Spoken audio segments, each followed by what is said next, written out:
먼저 베드로전서 2장 19절에서 21절까지의 말씀을 한 목소리로 읽겠습니다. 같이 읽습니다. 부당하게 고난을 받아도 하나님을 생각함으로 슬픔을 참으면 이는 아름다우나 죄가 있어 매를 맞고 참으면 무슨 칭찬이 있으리요. 그러나 선을 행함으로 고난을 받고 참으면 이는 하나님 앞에 아름다우니라. 이를 위하여 너희가 부르심을 받았으니 그리스도도 너희를 위하여 고난을 받으사 너희에게 본을 끼쳐 그 자취를 따라오게 하려 하셨느니라. 아멘. 이번에는 고린도전서 12장 12절에서 13절 말씀을 한 목소리로 읽겠습니다. 같이 읽습니다. 몸은 하나인데 많은 지체가 있고 몸에 지체가 많으나 한 몸임과 같이 그리스도도 그러하니라. 우리가 유대인이나 헬라인이나 종이나 자유인이나 다 한 성령으로 세례를 받아 한 몸이 되었고 또 다 한 성령을 마시게 하셨느니라. 아멘.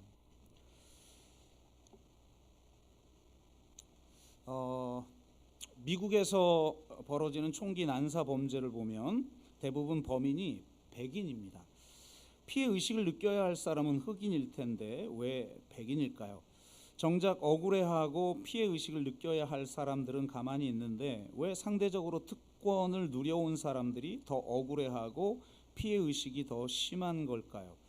혐오 범죄나 폭력 범죄를 일으키는 사람들이 자존감이 낮은 사람일 거라는 통념이 있지만 실제 연구들에 의하면 결과는 그 반대입니다. 무시한다고 분노하는 건 자존감이 낮기보다 근거 없이 높은 자의식으로 인해 나타나는 현상이기도 합니다. 나는 남들과 달리 특별하며 따라서 좋은 대접을 받을 자격이 있다고 하는 나르시즘적 자의식과 공격성 사이에는 깊은 상관관계가 있죠. 나는 남들보다 우월하니까 당연히 더 많은 걸 누려야 해라고 생각하고 있는데 사회가 점점 평등해진다? 그러면 이들은 자신들이 부당하게 박해를 받는다고 느낍니다. 높은 사회적 지위와 권력이 주어지지 않는 현실에 내 것을 빼앗겼다고 느끼게 되죠. 이것이 현재 전 세계적으로 일어나고 있는 극우화 현상의 일면을 보여줍니다. 극우화 현상의 이면에 있는 것은 지위 불안입니다. 호프스테터는 특정 집단의 사회적 지위, 정체성, 소속감이 위협받고 있다고 인식될 때 편집증적인 정치 성향이 나타나고 이는 결국 과열되고 상대를 지나치게 의심하고 과도하게 공격적이고 극단적이고 종말론적인 정치적 접근 방식이 이어진다고 진단합니다. 지위 상실을 겪거나 지위 불안에 사로잡히게 되면 자신을 피해자화하게 되죠. 자신들을 핍박하고 있는, 그러니까 자신들을 핍박받고 있는 피해자 집단으로 여기고 자신들을 핍박하는 악의 무리들을 상정하게 되죠. 대개 이 악의 무리들은 유럽에서는 이슬람 세력과 이민자들이고 미국에서는 유색인종과 이민자들이며 한국에서는 공산주의자들과 성소수자들인 셈이 됩니다. 이런 극우화만큼이나 큰 문제는 미국과 한국에서 이 극우화의 핵심에 기독교가 있다는 점입니다. 그러니까 이런 상황에서 우리가 상식의 중간지대를 외치는 것은 어떤 의미일까요? 오늘 오후에 있을 행사 때문에 하박국 강해를 잠깐 접고 오늘은 이 상식의 중간지대라는 주제를 가지고 말씀을 전하려고 합니다. 많은 이야기를 할 수가 있겠지만 특별히 두 가지 그리스도인의 자세 혹은 덕성에 대해 나누고자 합니다. 첫째는 고난과 박해에 대한 자세이고 둘째는 다양성을 품는 덕성에 대해 나누고자 합니다. 첫 번째에 대해서 먼저 간단하게 나누어 봅니다. 앞서 말한 것처럼 극우화의 이면에 지위 불안이 있어요. 기독교도 지금 마찬가지인데요. 기독교가 누려왔던 어떤 지위가 지금 급격하게 상실되고 있어요. 그런데 우리는 그 이유조차 알지 못하죠. 뭐 잘해보려고 지금 하고 있는데 왜 이렇게 기독교에 대해서 안 좋게 생각할까? 과거 누렸던 기독교인으로서 누렸던 어떤 지위가 지금 상실되고 있어요. 그 대표적으로 지금 사회적 신뢰도 조사를 해보면 아는데, 최근 기독교사회 연구소에서 발표한 아주 최근 올해의 설문조사 결과를 보면 충격적인데요. 그러니까 비개신교인, 그러니까 개신교인도 설문조사를 할 수 있잖아요. 근데 이제 비개신교인은 어떻게 개신교인을 바라보는가에 대한 조사를 했는데, 개신교의 호감도, 그러니까 지금 종교를 어떻게 생각하느냐, 이런 여러 종교가 있잖아요, 한국에.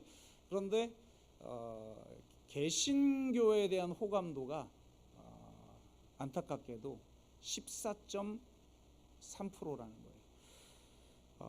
불교가 52.9%, 그러니까 중복 투표가 가능했던 것 같죠. 천주교가 48.5%, 그런데 개신교는 14.3%예요. 이게 어느 정도냐면 원불교가 17.9예요. 그러니까 우리는 지금 원불교보다 낮은 거고, 심지어 천도교가 10.1%예요. 그러니까 천도교보다 겨우 4%가 높은 호감도를 가지고 있다는 거예요. 여러분, 호감도가 낮은데 어떻게 전도가 됩니까? 전도가 불가능한 거죠. 그러니까 이런 위기감이 팽배해지는데 위기의 원인도 잘 모르겠고, 그러다 보니까 불안한 거죠.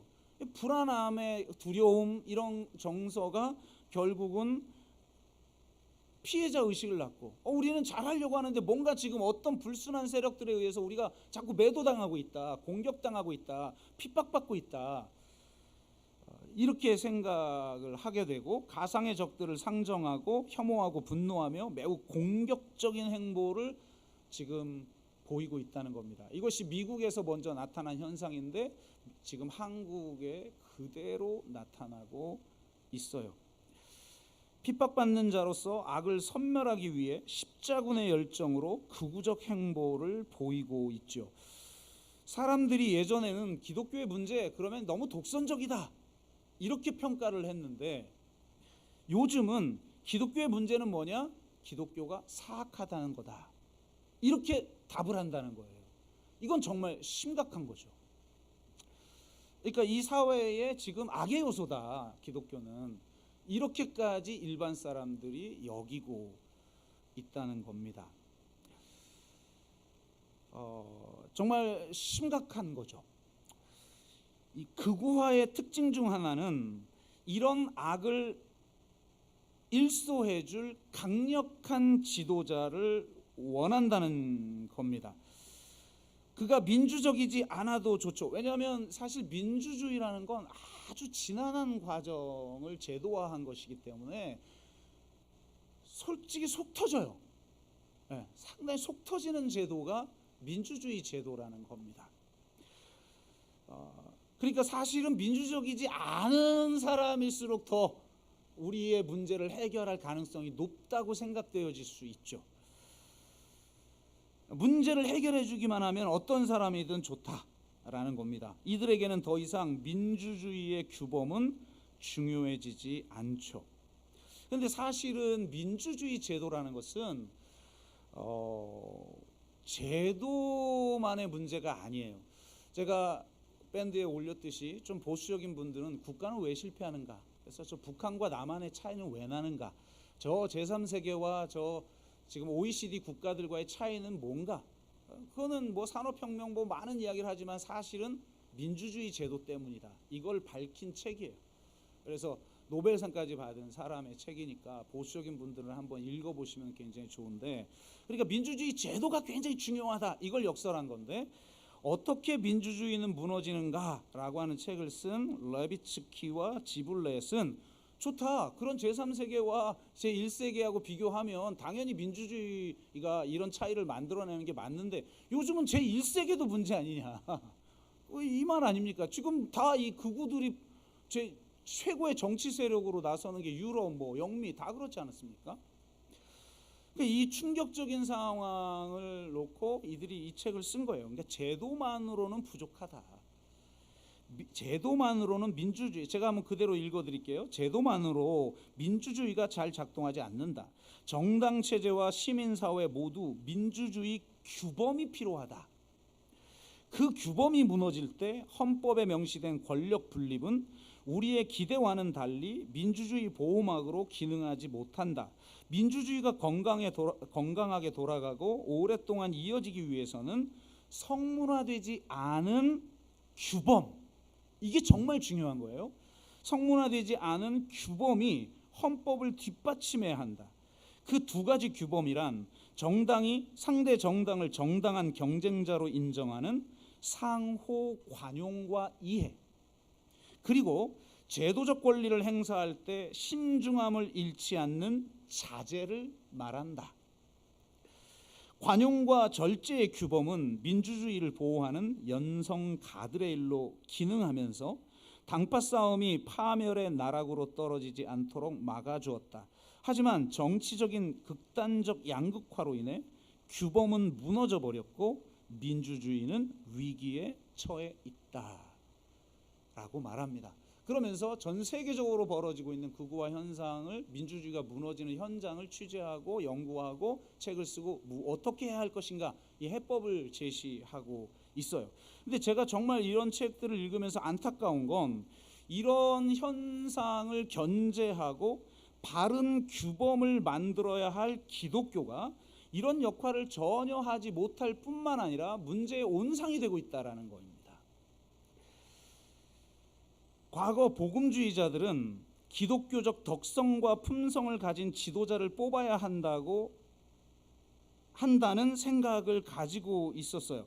이것이 사회윤리보다는 개인윤리를 더 중요하게 여기는 보수 기독교의 특징이기도 하죠. 사회윤리를 강조하는 사람들은 정의를 더 강조하고, 개인윤리를 강조하는 사람은 개인의 태도, 덕성, 품성을 더 강조하죠. 이 두 가지가 우리가 같이 있어야 되는데 문제는 이 보수 기독교가 완전히 바뀌어버렸다는 거예요.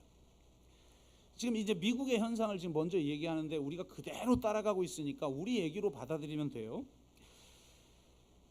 복음주의자들은 트럼프를 지지하기 위해 새로운 담론을 만든 거예요. 왜냐하면 그동안 자기들이 주장한 걸 가지고는 절대로 트럼프를 지지할 수가 없거든요. 그러니까 새로운 담론을 만들었는데 그 담론이 뭐냐? 하나님은 자신의 뜻을 이루기 위해 주로 결함이 있는 인물을 통해 일하신다. 이게 반박하기 어려운 게 진짜로 성경의 위대한 인물들 보면 결함이 많거든요. 아니 근데 생각해 보면 결함이 많은데도 하나님이 뽑은 겁니까? 뽑았는데 결함이 나타난 거죠. 근데 어쨌든 봐라, 성경의 인물들 하나같이 문제가 많고, 다윗도 봐라, 바세바를 범하지 않냐, 이렇게 문제 많은 왕인데 하나님이 그를 들어 쓰시지 않냐, 이렇게 돼버린 거예요. 이런 담론을 만드는 것에도 큰 어려움을 느끼지 않고 있어요. 미국 공공종교연구소에서 2011년에 설문조사를 했는데요. 그 설문조사에 이런 내용이 있습니다. 사생활에서 부도덕한 행동을 한 정치인이 공직에서 성실하게 임무를 수행할 수 있을까? 어떻게 생각합니까? 진보적인 사람들은 이걸 어느 정도 이걸 수용합니다. 왜냐하면 개인의 품성보다 중요한 게 구조의 문제인 것이기 때문에 이게 그렇게 심각한 게 아니거든요. 좌파의 가장 큰 약점이 도덕성의 부재잖아요. 그 논리 안에. 그런데 지금 보수는 정의나 구조적 악을 사고는 잘 못하지만 개인의 품성의 문제는 굉장히 강조를 했기 때문에 보수적인 복음주의자들, 옛날의 복음주의자들이라면 이게 그렇다라고 답변을 거의 하지 않죠. 그런데 2011년도에 이에 대해서 백인 복음주의자들의 30%가 그렇다고 대답을 했다는 거예요. 이것도 놀라운 응답인데 또 다른 설문조사의 결과가 충격적이에요. 트럼프가 공화당 대선 후보로 나온 2016년에 동일한 질문을 했어요. 이 기관에서. 그런데 놀랍게 이때는 백인 복음주의자들의 72%가 그렇다라고 답변을 했다는 거예요. 개인적으로 문제 많아도 우리가 지금 열받고 있는 이 문제를 해결할 사람이다. 그러니 뽑아야 한다. 이렇게 생각이 바뀌었다는 거죠. 이건 복음주의의 기본적인 그동안의 주장, 가치관, 정체성, 태도, 덕성, 이걸 완전히 버린 거죠. 이게 진짜 얼마나 심각한지를 보세요. 대부분의 주류 기독교는 다 복음주의 기독교인데, 복음주의 기독교가 원래 주장하던 가장 핵심적인 것들을 버려버렸단 말이에요. 그렇기에 저는 기독교가 두 가지 점에서 좀 바뀌어야 한다고 보는데, 여러 가지 이야기를 할 수 있지만 오늘 이 주제와 관련해서 이야기하자면, 첫째는 기독교가 이제는 칭찬받는 종교가 되어야 하고, 다른 하나는 핍박을 잘 받을 줄 아는 기독교가 되어야 한다는 겁니다. 사도행전 2장을 보시면 기독교인이 칭찬을 받았다고 말하고 있어요. 칭찬을 받음으로 하나님이 구원받는 자를 날마다 더하여 주셔. 여러분, 기독교인이 비판받는데 구원받는 자의 숫자가 늘어날 수 있어요? 불가능합니다. 근데 초대교회는 핍박을 받았지만 칭찬은 받았어요. 근데 현대 기독교는 완전히 반대죠. 핍박도 안 해. 왜? 세상보다도 세상적인데 뭐하러 세상이 핍박을 합니까? 우리를. 핍박도 안 해요. 그런데 욕을 해요. 그러니까 완전히 지금 초기 교회와 정반대가 돼버린 거죠. 근데 문제는, 그러니까 사회적 신뢰도가 낮다는 건 우리가 소금과 빛의 역할을 하지 못하고 있다는 것을 반증하는 거죠. 그러니까 이 이야기는 제가 수도 없이 이야기했으니까 좀 넘어가고, 진짜 사회적 신뢰도를 우리가 회복하지 않는 한, 여러분이 삶의 현장에서 존경받지 않는 한, 교회의 공적 행보가 사람들의 상식적 수준에 머물고 공동선을 위해서 우리가 희생하는 실천들을 하지 않는 한, 이건 이제 기독교는 소종파화 될 수밖에 없어요. 그런데 그걸 가지고 우리는 막 핍박받는다, 문화 막시스트에 의해서 음모론적인 막 사고방식을 가지고 지금 우리가 핍박받고 있고, 좌파의 목적은 교회의 선멸이다. 참, 하여튼 나름 논리적이에요.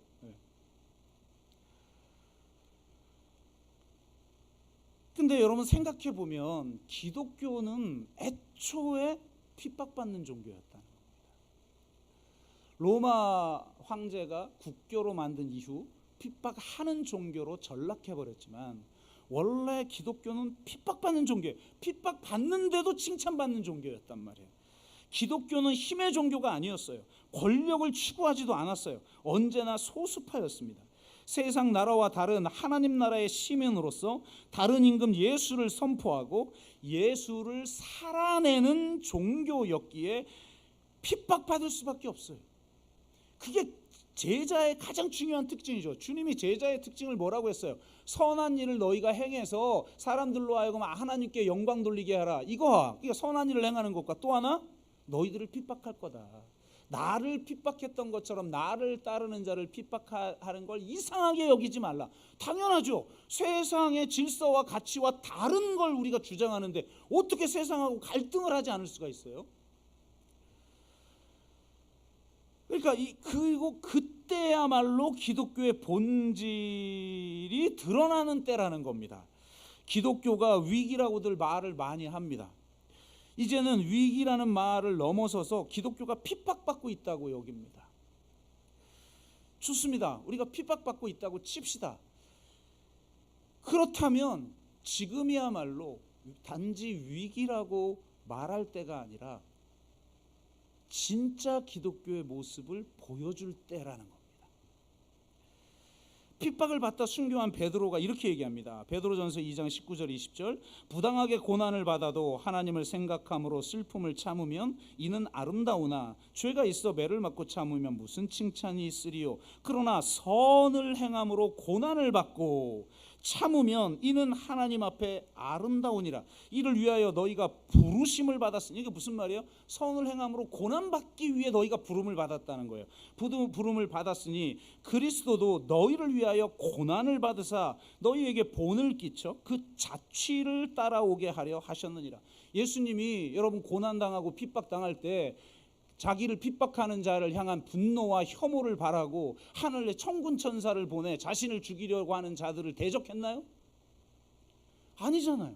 묵묵히 마치 도살장에 끌려가는 양처럼 그 모든 폭력을 온몸으로 받아내셨어요. 그런데 자기 희생적 사랑으로 그 정사와 권세가 쏟아내는 악을 이기셨어요. 이게 바로 주님이 우리에게 보여주신 것이고, 우리 그리스도인은 그의 자취를 따라 진짜 핍박이 있을 때, 진짜 우리를 향한 고난이 있을 때 우리가 도리어 선을 행함으로 고난을 받고 그 고난 앞에서 묵묵히 그 고난을 온전히 받아 안고 선을 행해야 되는 것이죠. 불안과 두려움으로 반응하여 더 큰 폭력을 사용하거나 혐오와 분노를 표출하는 것이 아니라 선을 행함, 즉 온전한 사랑으로 반응하고 오른뺨을 때리면 왼뺨을 돌려대는 희생적 사랑으로 반응하여 핍박을 받으면서도 칭찬받을 수밖에 없도록 만드는 삶의 방식에서 기독교의 본질이 드러난다는 거예요. 성장하거나 성공할 때가 아니라 패배하거나 핍박받을 때 어떤 행동을 하느냐가 기독교의 본질을 보여준다는 겁니다. 그래서 복음주의 신학자 존 딕스는 이렇게 말합니다. 미국에서 기독교인이 소수가 될 상황에서 우리가 던져야 할 질문은 잃어버린 지위를 되찾기 위해 어떻게 싸울 것인가가 아니다. 지금 복음주의가 다 이러고 있단 말이에요. 그러니까 아니다.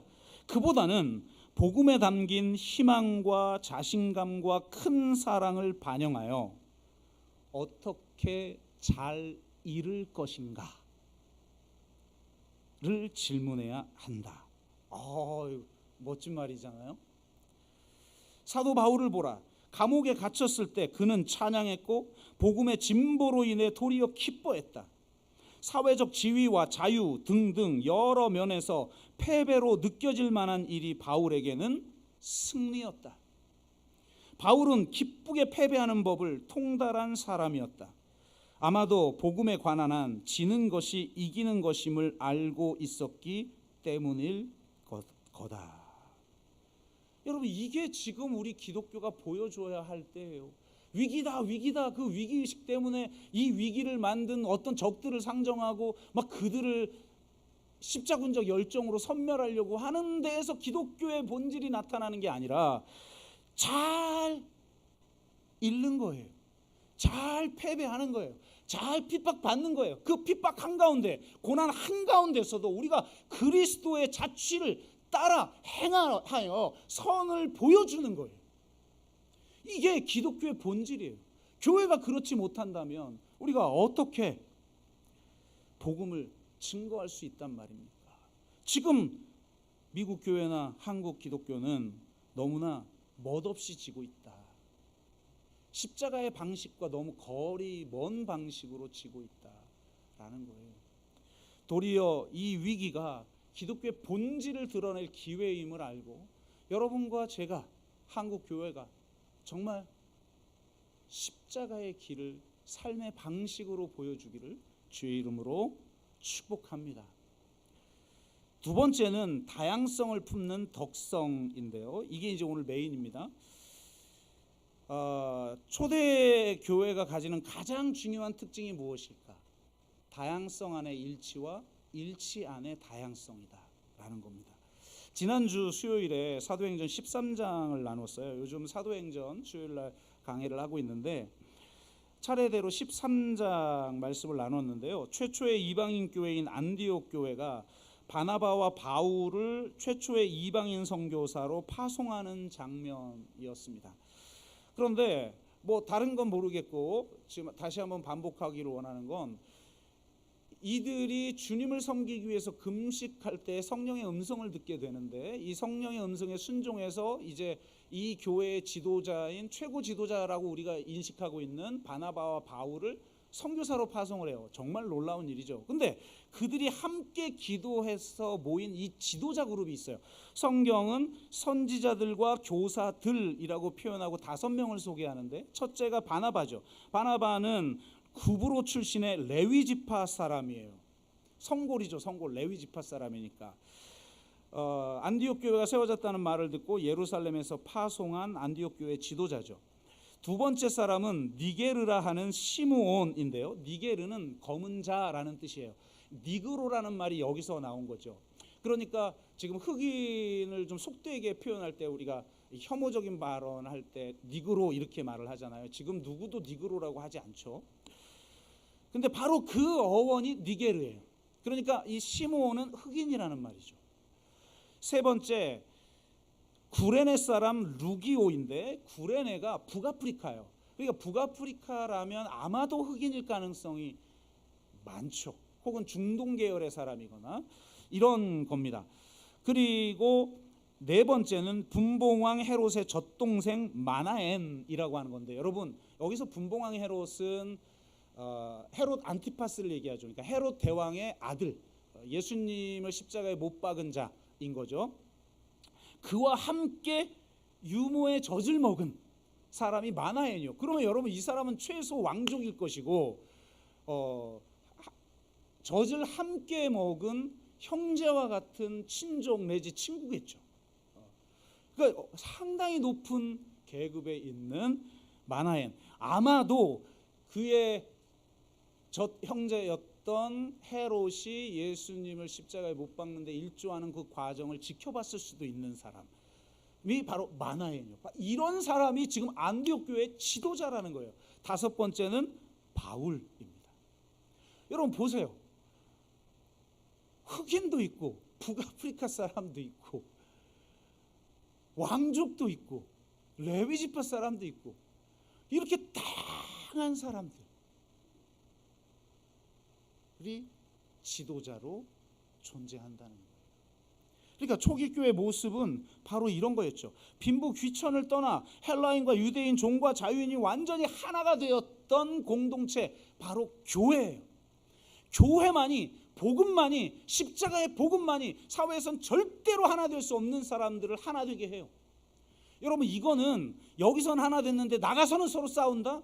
그게 아니죠. 우린 지금 한국 교회는 그러잖아요. 예배는 다 드려요. 근데 나가서는 서로 물고 뜯어 싸우잖아요. 물론 요즘은 교회 내에서 더 싸우지만. 고린도전서 12장은 바울의 교회론에서 가장 중요한 장이에요. 다양한 계층과 인종과 신분의 사람들이 하나가 되는 교회론을 주창하죠. 그 중에 12, 13절만 제가 읽어드립니다. 몸은 하나인데 많은 지체가 있고 몸에 지체가 많으나 한 몸인 것 같이 그리스도도 그러하니라. 우리가 유대인이나 헬라인이나 종이나 자유인이나 다 한 성령으로 세례를 받아 한 몸이 되었고 또 다 한 성령을 마시게 하셨느니라. 얼마나 멋집니까? 모 대형교회 목사님이 우리 교회는 가난한 사람, 부자, 뭐 많이 배운 사람, 못 배운 사람, 이런 사람들 다 하나의 교회를 이루고 있는 다양성이 살아있는 교회다, 막 이렇게 자랑하더라고요. 아니 대형교회는 다양한 사람이 모였겠죠. 근데 그 다양한 사람들이 하나가 됐냐가 문제지. 정치 얘기, 돈 얘기하지 않는 배타적 종교 집단이 아니라, 그들은 초기 교회는 정치적, 경제적, 사회적, 인종적, 문화적 차원에서 실제적으로 하나를 이루었다는 거예요. 여러분 제가 페어처치에서도 말을 했지만 예수님의 제자들을 보세요. 사회에선 절대로 하나 될 수 없는, 여러분 헬라인과 유대인이 하나가 됐다, 이게 막 그냥 쉬운 말인 것 같죠.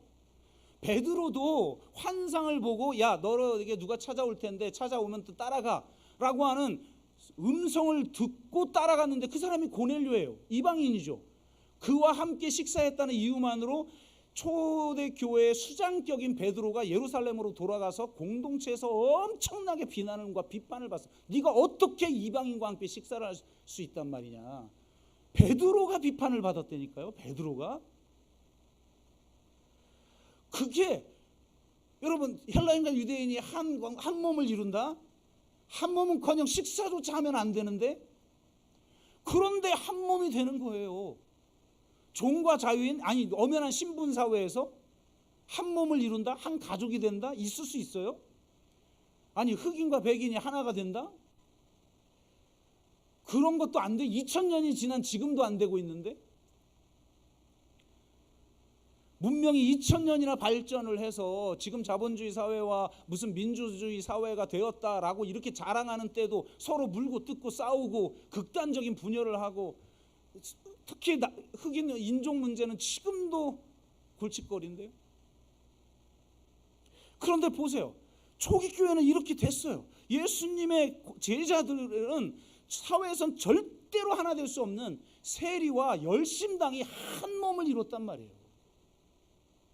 그런데 한국교회는 어떻습니까? 열심당은 열심당끼리 모여요. 세리는 세리들끼리 모여요.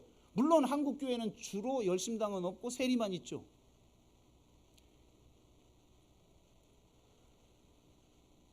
그런데 이들이 십자가의 능력으로 하나가 됐다는 거예요. 진정한 다양성 안에서 일치 안에서의 다양성을 이루는 한 성령으로 한 몸 된 십자가의 공동체였다는 거예요. 이러니까 파워가 있는 것이죠.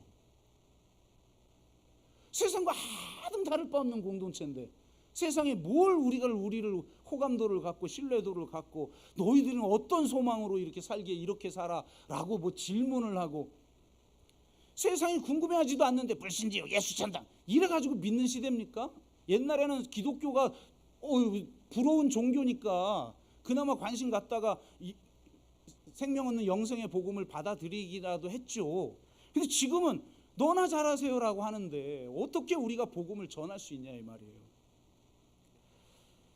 그래서 우리는 진정한 하나된 공동체, 다양성의 공동체를 만들어내야 되는데 구체적으로 무엇을 우리는 해야 할까요?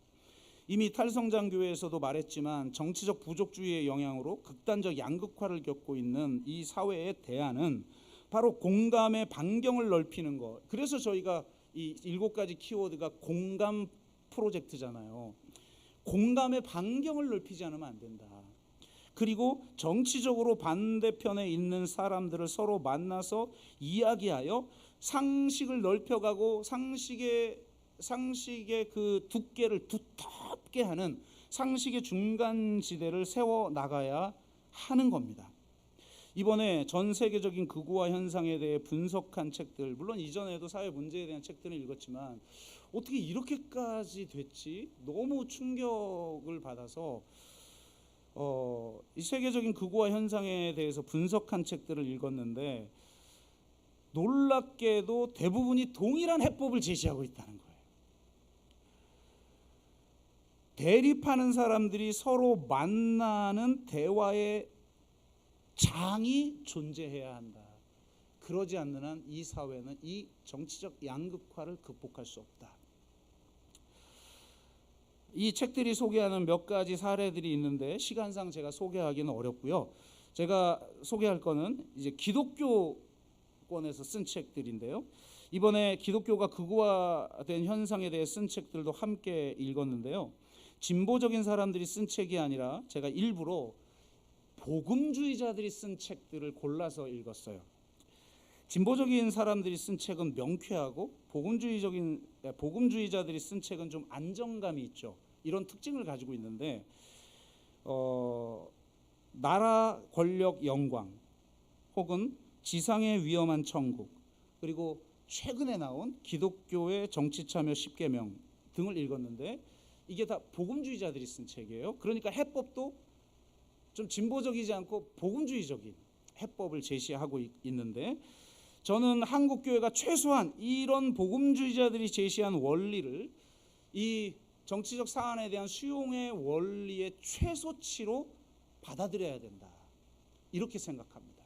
이것마저 안 되면 더한 걸 어떻게 받아들일 수가 있겠어요.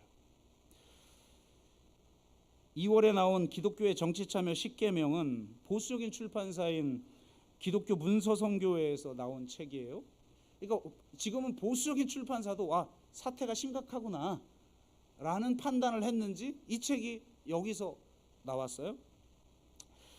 이 10계명 중에 처음 3개가 굉장히 중요한데요. 첫째, 정당들과 동침하지 말라라는 거예요. 그러니까 저의 표현으로 말하자면 기독교는 정치적인 종교예요. 그러나 정파적이어서는 안 된다는 겁니다. 나는 여당 편이냐 야당 편이냐, 나는 민주당 편이냐, 뭔 당이지? 이름을 하도 많이 바꿔가지고 국힘당이냐 혹은 뭐 정의당이냐라고 하는 그걸 넘어서야 된다는 거죠. 둘째, 또라이가 되지 말라. 근데 사실 또라이가 인기가 있어요.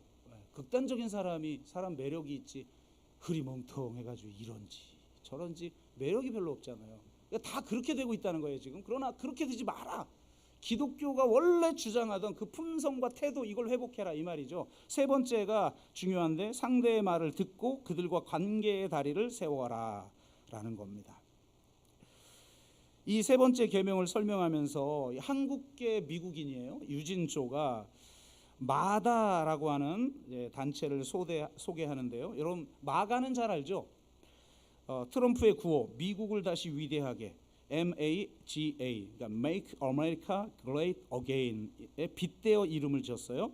미국이여 다시 저녁 식사를 하자. 마다, Make America Dinner Again. 이걸 그러니까 저스틴 리라는 사람이, 아시아계 사람이죠. 벌써 이름 들어보면 친구 트리아 창과 함께 세운 단체인데, 이 마다는 서로의 이야기를 청취하는 통로예요. 이들이 진행하는 저녁 식사 행사는 작은 규모로 6인 내지 12인이 한 테이블에서 식사를 하면서, 근데 놀랍게 민감한 주제를 서로 이야기한다는 거예요.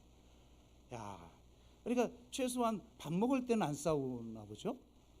그래서 식사하면서 대화를 하는 이 마다 프로그램인데, 대화와 상호 이해가 이루어질 수 있도록 하는 좋은 통로가 식사다라고 그는 주장을 합니다. 그러니까 바로 옆에 앉은 사람과 우리가 아무리 다른 생각을 하고 있고 우리가 정반대의 입장에 서 있다 하더라도 인간애를 가지고 서로의 말에 경청할 때, 이게 중요한 거예요. 경청. 그냥 듣고 막 반박할 걸 막 생각하고 있으면 경청이 아니죠. 그건 그냥 논쟁이죠. 내 차례 기다리고 있는 거지. 경청이 아니잖아요. 경청이란 그 사람의 말의 내용을 넘어서 그 말의 의도와 그 말을 하고자 하는 그 깊은 마음의 정성까지 받아주는 게 경청이잖아요. 경청할 때 이게 중요한 겁니다. 생각보다 훨씬 더 서로 간의 공통점이 많다는 걸 깨닫게 된다. 세상에서는 나가서 막 극과 극, 절대로 타협할 수 없는 세력들인 것 같은데, 우리가 식사하면서 심탄하게 대화를 하다 보면 사실은요, 정반대의 어떤 입장을 가지게 된 더 깊은 곳의 동기, 이런 것들을 나누잖아요. 상당히 공통점이 많아요. 사실은 그걸 발견하도록 한다는 거예요.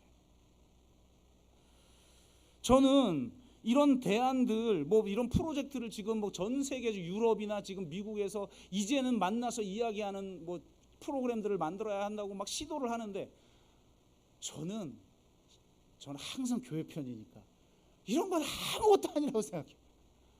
아니, 쥐들이 모여봤자 1년에 한 번도 제대로 못 모여요.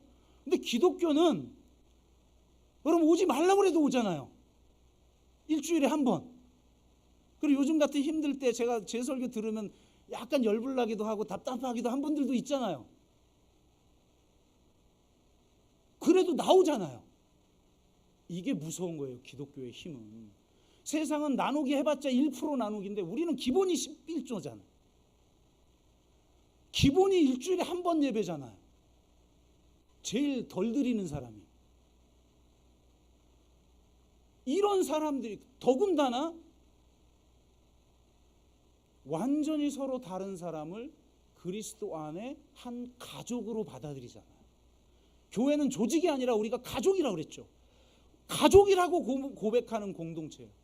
가족들이 정치적 입장이 좀 다르면 피곤은 하겠으나 그런다고 서로 뭐 싸우고 그 관계 끊고 그렇습니까?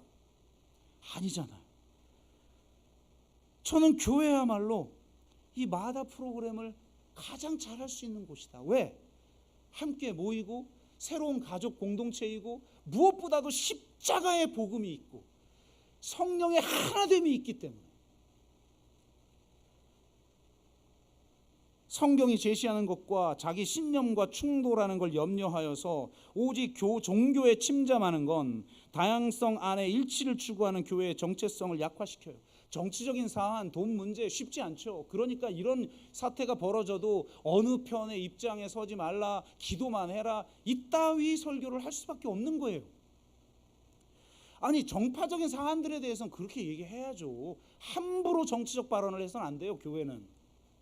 그러나 정파적인 걸 넘어서 하나님의 정치, 복음이 분명하게 말하고 있는 어떤 것에 대해서는 담대하게 외쳐야죠. 그리고 그것이 좀 그런 대화를 하는 게 좀 피곤해도 좀 나눠야죠. 이번에 준비팀이 너무 힘들었다고 그래요. 제가 오죽하면 설교를 하박국 하다가 지금 바꿔서 이걸 하겠어요. 패널 섭외가 안 된대, 섭외가. 요즘처럼 민감한 시대에 이렇게 서로 다른 의견을 가진 민감한 사안들을 서로 나누는 모임에 내가 나갈 수 없다. 그리고 교회에서까지 이렇게 피곤해야 되느냐. 충분히 이해는 되는데 그러지 않으면 어디서 여러분과 반대되는 사람을 품고 이해하고 관용하고 혹은 나를 절제시키고 할 수가 있다는 말입니까? 십자가 앞에 우리가 서지 않는 한 어디서? 저는 이 십자가의 능력으로 둘을 하나 되게 하신 교회의 정체성, 그것을 회복해야만 진정한 다양성이 확보될 수 있다. 다양성이 생명력의 가장 중요한 동력입니다. 지금 한국교회는 이 다양성이 상실돼 버려서 죽어가는 거예요. 생태계도 그렇잖아요. 종다양성이 문제가 지금 발생하니까 엄청난 위기가 지금 오지 않습니까? 제가 요즘 하박국 강해를 하고 있는데 첫 번째 설교가 의심하고 질문하는 신앙이었죠. 감사하게도 좀 은혜 받으셨다는 분들이 좀 반응을 해주셔서 굉장히 감사한데, 우리 김초롱 성도님 오늘 오셔서 감사한데, 남편 병간호로 온라인 예배를 드리면서 이 은혜를 받으셨다 이렇게 얘기해주고, 제가 패널 섭외를 원래 제가 안 나서는데 준비팀이 너무 힘들어해서 제가 나섰어요. 그래서 김초롱 성도님하고 통화를 하는데 하박국 설교 너무 은혜 받아가지고 성경 읽고 싶어져서 성경을 새로 샀다고. 감사합니다. 제가 지금까지 들었던 말들 중에 상당히 저에게 큰 위로를 주는 말이었습니다. 그래서 일부러 좀 한번 얘기를 합니다. 원래 성경이 있지만 새로운 성경, 뭐 샀다고 그랬대? 공동성경 사셨다고 그랬나? 공동번역 성경 사셨다고 그럽니다. 그래서 성경을 새로 읽어보고 싶어졌다. 이 설교자에게 있어서 가장 큰 위로죠. 여러분이 제 설교를 듣고 은혜 받았다고 끝나는 게 아니라 말씀을 더 알고 싶어졌어. 성경 읽고 싶어. 이게 최고의 반응이죠. 근데 이분이 밴드에 올리면서 설교에 감동이 있으셨던 분들께 영화 콘클라베 추천해 봅니다. 이렇게 쓰셨어요. 그래서 제가 콘클라베 봤지 않습니까? 명작이던데요. 깜짝 놀랐어요. 두 교황이라고 하는 그 영화 보면서 상당히 감동을 받은 적이 있는데, 제가 볼 때 영화적으로는 이게 더 탁월한 것 같아요. 이 콘클라베, 이거는요 소설을 영화로 만든 건데, 이 콘클라베는 여러분 잘 알듯이 완전히 외부와 차단하여 추기경들이 이 교황을 선출하는 과정, 이걸 콘클라베라고 합니다. 이 영화에서는 이 어느 교황이 죽고 전 세계의 추기경들이 모여 차기 교황을 이제 선출하는 과정을 담고 있는데, 차단된 공간 안에서 차기 교황을 뽑기 위해서 보수와 진보파와 온건파들이 권력 투쟁을 해요. 그러니까 지금 딱 정치를 보는 것 같아요. 서로 막 온건파가 안 될 것 같으니까 그럼 최소한 보수파가 되면 안 되잖아. 이 보수파가 그 인종차별적인 시각을 가진 사람이 수장격이거든요. 추기경 중에 이탈리아 사람. 그러니까 서로 우리가 표 줄게 막 협작하고 막 이런 정치가 이루어져요, 그 안에. 그러니까 이런 게 밀도 있게 묘사가 되어 있는데 콘클라베 총책임을 맡은 토마스 로런스 추기경이 주인공이에요. 그가 콘클라베 오픈 미사에서 이제 콘클라베 시작하기 전에 미사를 딱 드리는데 이때 설교를 맡았는데 그가 설교를 하다 말고 원고를 딱 치웁니다. 뭐 추기경급 되는 사람 앞에서 무슨 설교를 하겠어요.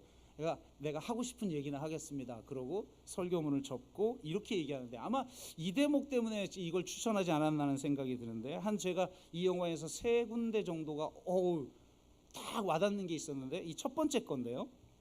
그가 이렇게 얘기해요. 설교 원고를 딱 치우고 사도 바오로께서 말씀하셨습니다. 그리스도를 경외하는 마음으로 피차 복종하라.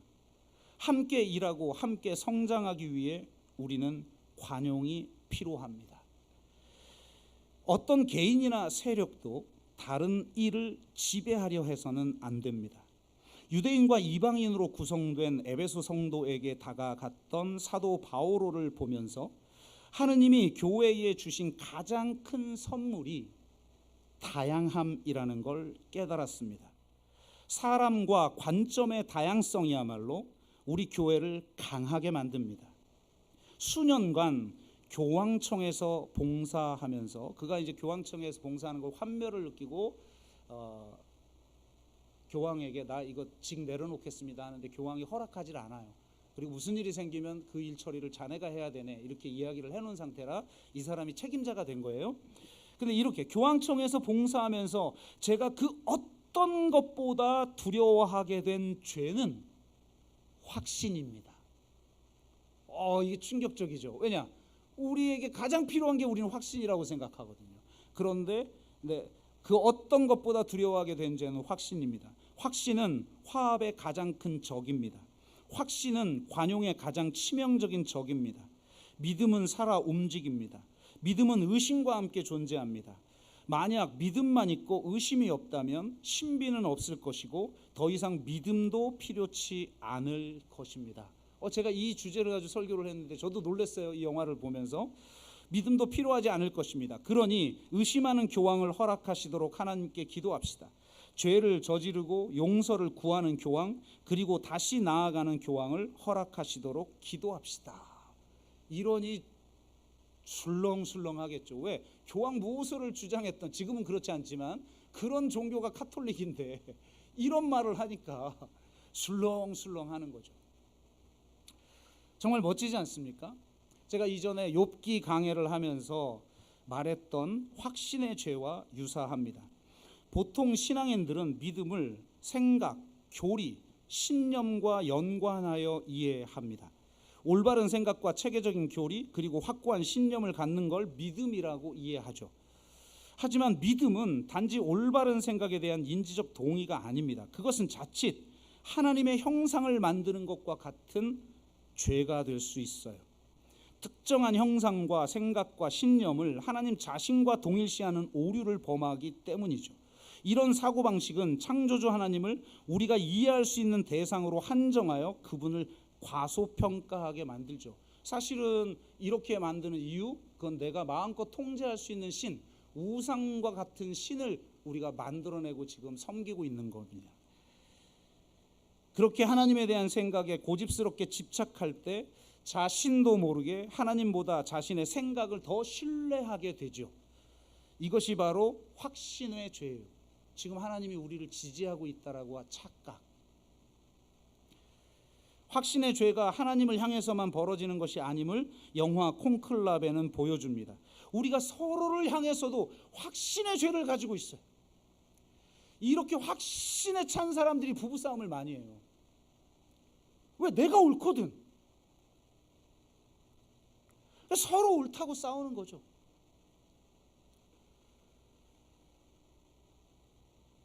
우리가 서로를 향해 확신의 죄를 범할 때 다양성이 죽습니다. 확신이 아니라 하나님을 향한 절대적 신뢰, 이것이 신앙인 거예요.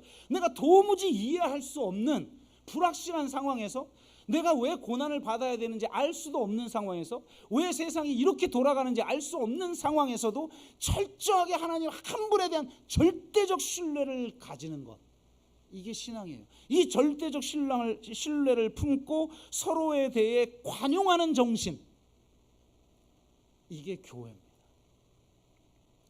내가 틀릴 수도 있다. 여러분, 이 마인드 없이 어떻게 대화가 가능합니까? 당신이 옳을 수도 있다. 왜 기독교가 이렇게 극우화가 되냐면, 믿음이라고 하는 형태의 지식, 이게 사고, 이 패턴과 방식이 극단적이게 만들어요. 왜? 우리 다 덮어놓고 믿잖아요. 이해 못해도 믿잖아요. 무조건 믿어, 의심하지 말라고 말하잖아요. 그러니 맹목적인 거예요. 음모론에도 그냥 뭐 비판적 사고가 작동하지 않아.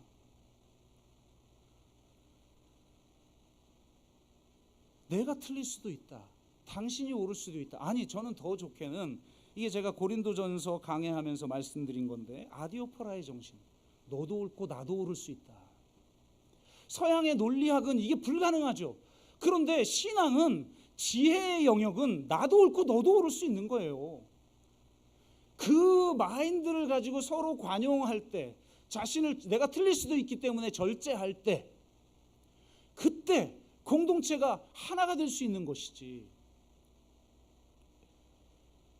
제가 다른 방식으로 말하면 그런 미학적 사고가 우리 안에 있어야 하는 것입니다. 이것이 하나님을 믿은 사람의 가장 중요한 특징이에요. 품이 넓어요. 원수까지 품어버리는데요.